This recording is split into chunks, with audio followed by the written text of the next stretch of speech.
Guys, അപ്പൊ നമ്മൾ ഇന്ന് കഴിക്കാൻ പോകുന്ന ലേസിന്റെ പേരാണ് ബിങ്കോയും പിന്നെ ലേസ്. അപ്പൊ നമ്മൾ ഇന്ന് ഒരു ടൊമാറ്റോന്റെ ഫ്ലേവറുള്ള ഈ ചുമന്ന ലേസും ഉള്ളിയുടെ ഫ്ലേവറുള്ള ഒരു പച്ച ബിങ്കോയുമാണ് നമ്മൾ ഇന്ന് കഴിക്കാൻ പോകുന്നത്. നമ്മൾ ഇന്ന് ഇത് എങ്ങനെയാണ് കഴിക്കണമെന്ന് വെച്ചിട്ടുണ്ടെങ്കിൽ ഈ തക്കാളിയും ഈ ഉള്ളിയും കൂട്ടിയിട്ടാണ് നമ്മൾ കഴിക്കാൻ പോകുന്നത്. അപ്പോൾ നമുക്ക് നോക്കാം. ആദ്യം തന്നെ നമുക്ക് നമ്മളുടെ ചുമന്ന ലേസ് എടുക്കാം. നമുക്കിതൊന്ന് പൊട്ടിക്കാം.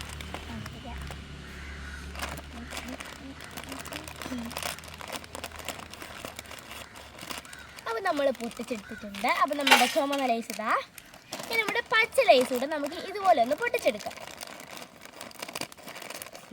അപ്പോൾ നമ്മുടെ പച്ച ലേസും ഉണ്ട്, ചുമന്ന ലേസും ഉണ്ട്. ഇനി നമ്മൾ ഇതിലോട്ട് എന്തിടണം? നമ്മളുടെ തക്കാളി ഉള്ളിയും ഇടണം. തക്കാളി ഇടാം. വേണ്ടേ? ആദ്യം നമുക്ക് തക്കാളി ഇടാം. ഇനി നമുക്ക് നമ്മളുടെ താരായ ഉള്ളിക്കുട്ടനയുടെ ഇട്ട് കൊടുക്കാം. അപ്പോൾ നമ്മളുടെ ഉള്ളിക്കുട്ടനെ നമ്മൾ ഇട്ടിട്ടുണ്ട്. ഇത്ര മതിയാവും. ഇനി നമുക്കിത് എന്ത് ചെയ്യണം? നല്ല ഇടിച്ച് പൊടിച്ച് മിക്സ് ചെയ്തെടുക്കണം. ഓക്കെ. അപ്പോൾ ഗായ്സ്, നമ്മളിത് കുടച്ചിട്ടൊക്കെ എടുത്തിട്ടുണ്ട്. അപ്പോൾ ഇനി നമുക്കിതൊന്ന് ടേസ്റ്റ് ചെയ്ത് നോക്കാം. അതിന് കഴിച്ചോ? എങ്ങനെയുണ്ട്?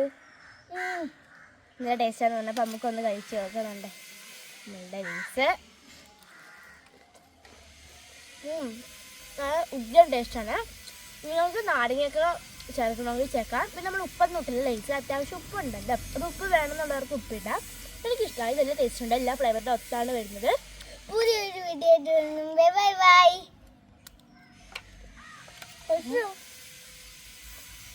അപ്പോൾ നിങ്ങൾക്ക് ഈ വീഡിയോ ഇഷ്ടമായി ലൈക്ക് സബ്സ്ക്രൈബ് ചെയ്യണം. പുതിയൊരു വീഡിയോ ആയിട്ട് വരുന്നത്. Bye bye.